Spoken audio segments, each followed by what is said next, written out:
Vamos começar nosso curso de Faridac com uma breve introdução ao que é o Faridac. O Faridac é uma suíte de acesso do embarcadeiro, né? Ela é multi-device, multiplataforma, então ela roda tanto no FMX, no FireMoken quanto na VCL, tá? Então, tanto FMX quanto VCL. Ela suporta já várias bases de dados, que eu vou mostrar daqui a pouco.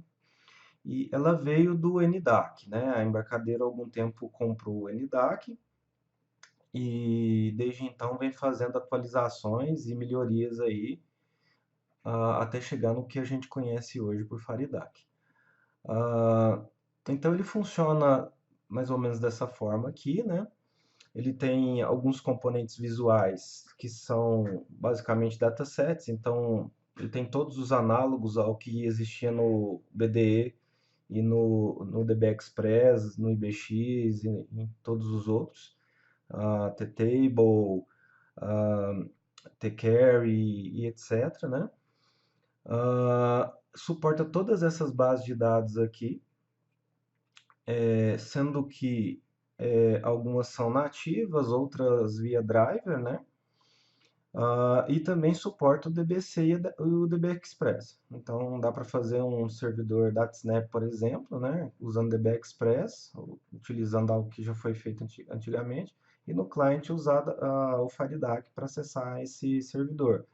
Ou pode-se usar um driver ODBC para acessar a base de dados, seja ela qual for, se ela não for suportada diretamente, nativamente, pelo Faridac, né? Ele está disponível tanto para Delphi quanto C++, e ele tem a grande vantagem dele, além da agilidade, ele é mais rápido, né? Justamente por conta da otimização que foi feita com esse tempo aí. Que ele possui um API unificado, então dá para fazer bastante coisa interessante diretamente no Connection, por exemplo, ou utilizando comandos com algumas sintaxes padrão dele, né? Isso a gente vai ver ao longo do curso. Então dá para abstrair bancos o acesso a vários bancos de dados utilizando a própria linguagem do FireDAC dentro dos SQLs, fazendo que com isso, né, que você programe o SQL uma vez só e ele entenda aquele SQL seu independente do driver, independente da base de dados. Então o driver vai pegar aquela linguagem comum, aquela API, e vai transformar para a linguagem específica do banco de dados, se assim for necessário, né? Ele pode ser usado tanto em aplicativos desktop, né, quanto em smartphones, tablets e tudo mais, porque ele roda no FMX, né? Inclusive nós usamos ele bastante no mobile, o FDM Table, para poder fazer a amostra de dados, né, no mobile. E tem todos os equivalentes às outras suítes de acesso que já existem e que o pessoal já está acostumado, né? Como eu havia dito aqui, né, ele já tem todos os componentes aí herdando de T-Dataset. Então, tudo aquilo que você conseguiria fazer com o dataset normal do Delphi, você vai conseguir fazer com ele. Então, ele tem os análogos, que as queries, os tables, e mais alguns outros componentes. Ele tem compatibilidade com BDE, tanto que você pode usar o Refind para fazer a migração do BDE para ele, sem muito esforço, tá? O Refind é um aplicativozinho, ele está aqui no wiki da Embarcadeiro, explicando como utilizar ele, que basicamente pega uma regra, uma expressão, né? E com base nessa expressão ele faz o replace em todo o seu código-fonte. Dá para migrar do BDE para o FireDAC sem muito trabalho, tá? Ele faz boa parte do trabalho, quando não toda. Depende muito do fonte da pessoa, de como está estruturado. Ele tem componentes aqui para acesso de dados em memória, né? O FDM Table, e ele é bem melhor que o client dataset, que ele tem algumas melhorias e algumas coisas, algumas atualizações que foram feitas, e ele também, a grande vantagem dele é rodar também no FMX. E uma das coisas interessantes do FireDAC é que ele permite também o acesso à base de dados locais, né, executando queries. O que que é uma base de dados local? É uma base de dados que existe só em memória, né? Ah, você pode juntar dados de duas bases de dados, por exemplo, em uma base de dados em memória, que é a base de dados local, e nela você pode fazer select, o insert, update, o que você quiser, e isso é muito útil para geração de relatório ou qualquer outra coisa que exija manipulação de dados de bases diferentes. Bom, eu não vou passar todo o help aqui, ou toda a explanação dele aqui, tá? Vou falar mais dos pontos interessantes. Outras coisas interessantes também do FireDAC é poder executar os SQLs em modo assíncrono. Tem a manipulação de array, que é bem interessante, muito rápida, nós vamos ver no curso também, né? A paginação, ele permite fazer paginação de uma forma bem simples, também vamos ver no curso. Ele também faz o cache de updates, então dá para trabalhar com dados em cache e aplicar ao banco, né? Fazer com que seja persistido no banco só quando você quiser, até então ficando tudo em memória.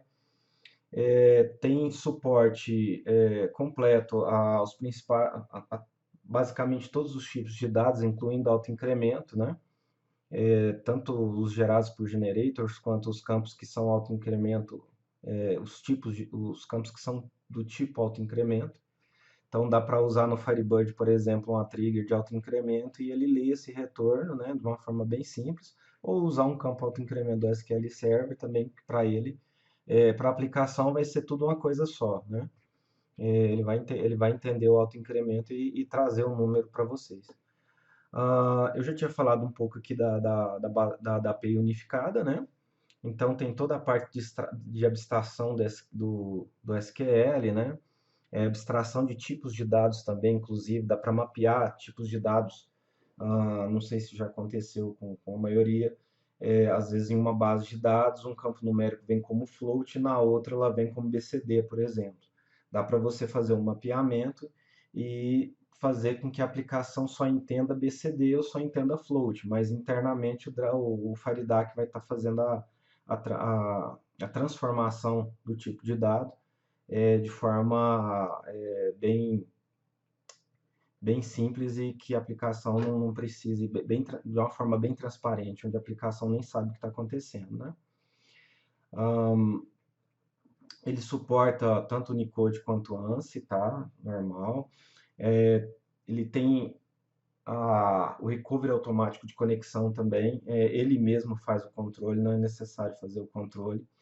Dá para trabalhar em bases de dados conectadas. E ele suporta nativamente essas bases de dados aqui, como a gente já tinha falado lá antes, né? Inclusive já algumas bases de dados NoSQL, ah, como o Mongo, né? Tem total suporte ao Firebird, tanto nas versões mais novas. SQLite, que é uma base de dados muito boa para PDV e outros tipos de aplicações que precisam de uma base de dados local gravada em disco, né? Postgres, MySQL e vários outros. E como eu já havia dito também, o suporte via ODBC e DB Express. Depois, então, se alguém quiser passar aqui no site do Embarcadeiro, né, tem aqui falando um pouco dele. Mas nós vamos ver toda a gama de possibilidades do FireDAC no decorrer do curso, né? Vou abrir o Delphi aqui agora para a gente falar um pouquinho, ver um pouquinho dele funcionando e ver os componentes principais, né?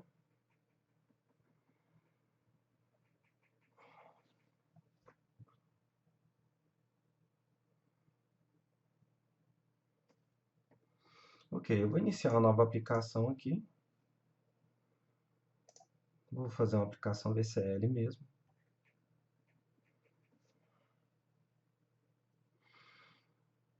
E assim como qualquer outro engine de acesso do Delphi, né, o FireDAC está aqui na paleta de componentes. Então vamos começar aqui pela paleta FireDAC, que é onde está o que nós precisamos. Então nós vamos ter o FD Connection aqui, que é quem faz a conexão com o nosso banco de dados FireDAC. Você pode tanto usar o Object Inspector, né? Ou clicar duas vezes aqui para que ele abra o editor de conexão. Essa versão que eu estou usando é a versão Enterprise, então ela tem toda a gama de drivers que o Delphi suporta. Nas versões Community Professional tem menos drivers por causa das limitações da versão, tá? Eu vou usar aqui um banco de dados Firebird mesmo, né? Então vou escolher o tipo de dados Firebird. E aqui eu vou ter então as opções que eu tenho para trabalhar com esse driver Firebird, né? No geral, as propriedades, as opções são as mesmas, alguma coisa que vai variar de banco para banco, né, que são específicas de banco. Então, se eu pegar o Postgres aqui, por exemplo, que é o PG, ele vai ter alguma coisa de esquema aqui, porque ele usa esquema, né? Mas no que tange no geral, são bem parecidos. A primeira coisa que eu vou setar aqui é a base de dados. Eu vou usar uma base de dados local mesmo. Tem uma pasta aqui, curso Firedac, com uma base, vou usar ela. Só para demonstrar mesmo. Bom, como é o Firebird, eu vou usar o par lá de configurações, o username, log e password aqui do padrão do Firedac, né? Vou setar aqui o char7. É importante para que o Firedac entenda corretamente o que está gravado no banco, né? Os tipos de dados.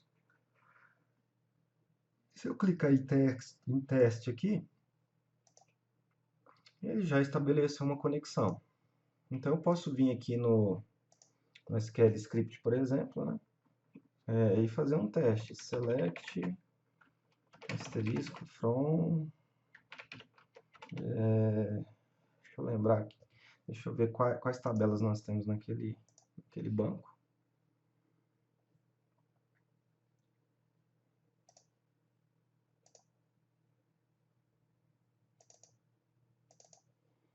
Só abrir o banco no IBExpert para nós vermos aqui. Então, tem algumas tabelas aqui que eu já criei para nós vamos usar no decorrer do curso, né? Então, vamos ver aqui. Essa tabela pessoas aqui tem vários dados aqui que eu já fiz a inserção durante o curso online, né? Usando a RDML. Então, tem aqui 1 milhão de pessoas. Eu posso vir aqui no Connex, pessoas, e rodar, que ele já vai trazer aqui, né? Então tem muita coisa, ele vai demorar um pouquinho aqui. Podia ter pegado uma tabela menor. Então quer dizer que nossa conexão está funcionando. Então isso é o básico de uma conexão Firedac, tá? Bom, vou ter que esperar aqui. Isso. Então esse é o básico de uma conexão Firedac. Tudo se baseia no FD Connection e nessas simples configurações aqui. Os principais componentes aqui do Firedac, tá? Nós temos então os principais, depois nós vamos passar um por um. O FD Connection, que é quem faz a conexão, o Transaction, que é para a gente controlar a conexão, apesar que se você não setar um Transaction aqui nele, ele vai criar um Transaction interno e vai usar ele, com o padrão dele, né? Depois nós vamos falar um pouco mais do componente em si. Então eu poderia tanto deixar ele sem, que ele criaria um próprio dele, ou colocar um aqui, configurar as opções conforme eu queira e ligar os componentes. Temos aqui então o FD Command também, que é para execução de comandos simples. Então, às vezes eu preciso fazer um insert, um update, um delete, alguma coisa simples que não retorne datasets. Posso usar o command. Temos aqui o esquema adapter, que nós vamos usar para fazer mestre detalhe depois. Vou falar só dos principais, tá? Temos o FD Main Table, que é para dados em memória, né? O FD Carry, que é o análogo aos carries das outras suítes de acesso. O StoredProc, que é para executar Storage Procedures. O Table, que é o análogo ao T-Table, né, das outras suítes. Temos o Update SQL, que também é para execução de comandos, então só que aqui eu posso setar os comandos por tipo, né? Quem vai me trazer os dados, quem vai apagar os dados, quem vai inserir os dados e por aí assim vai. Depois nós vamos passar com mais detalhes esses, todos os componentes. Temos aqui então também a paleta FireDAC UI, que é uma paleta com componentes para controle da interface de usuário, né? Então, alguns componentes aqui, como por exemplo o Wait Cursor, que é para setar qual cursor que eu quero usar enquanto ele está fazendo um select, por exemplo, né? O Script Dialog, que é quando eu estiver executando um script, se eu quiser personalizar a minha tela, que vai ser para o usuário. O Async Execute Dialog, que é para personalizar a tela de execução assíncrona, né? Então vai ter uma telinha mostrando que está acontecendo alguma coisa, mesmo com a aplicação liberada para funcionar, e aqui eu posso personalizar. E o login e o error, que também são as mesmas coisas, para personalizar o login e personalizar mensagens de erros, né? Temos aqui também a paleta FireDAC Links, então nela aqui temos os links para todos os drivers. Então, por exemplo, o Firebird. O que é um driver link? É um componente onde eu posso configurar de onde está a DLL, o client, né, daquela base de dados específica. E geralmente a gente coloca um para cada um dos tipos de banco que nós vamos acessar. Tá? Pode colocar mais de um no form. Depois de salvo, se quiser apagar, ele já vai ter adicionado a unit aqui, ó, no uses. Aí você pode remover, mas eu particularmente gosto de deixar ela aqui, porque se fizer uma limpeza de unit, alguma coisa assim, não corre o risco de perder. Hoje em dia o FireDAC funciona sem colocar esse carinha no form, mas em alguns casos ele costuma dar alguns erros, então é bom sempre colocar, cria um data module separado, coloca só o connection lá, por exemplo, e os drivers links, e usa onde você precisar, né? Então aqui tem driver link para todos os tipos, todos os drivers, perdão, e também para acesso de arquivos locais, né? Então tudo que começa com storage aqui é os tipos de acesso locais. Então quando você faz um save to file no dataset lá, você pode especificar se quer salvar no formato bin, XML, no FDMan table, né? Você pode salvar ele em formato bin, XML, JSON, e aí para salvar desse jeito você precisa ter aqui o link para o tipo de dado que você quer salvar. E também tem os links aqui para monitoramento, né, que seria debug para ver os comandos que estão sendo executados. Tem a parte aqui de FireDAC Services também, que tem backup, restore e algumas coisas específicas de cada banco, né, que é suportado. Então, isso aqui nós vamos falar mais para o final do curso, então não vou passar cada componente agora. E também tem a parte de FireDAC ETL. A parte de FireDAC ETL é interessante porque é a parte de mover dados de uma base de dados para outra, né? Ou inserção de dados a partir de um arquivo, ou até mesmo geração de arquivo baseado em base de dados, tá? E parte de execução de script. Isso aqui, então, nós vamos ver também ao longo do curso, então eu não vou passar componente por componente, tá? Bom, voltando um pouquinho aqui no Connection, ele é a base de todo o acesso, né? Então, tudo que você precisar fazer na base de dados vai passar por ele. E nós vamos passar depois mais detalhadamente as opções dele aqui para entender melhor o que dá para fazer de personalização, tá? Bom, então isso foi uma breve introdução ao FireDAC e seus principais componentes. E na próxima aula nós continuamos aí, então com mais FireDAC.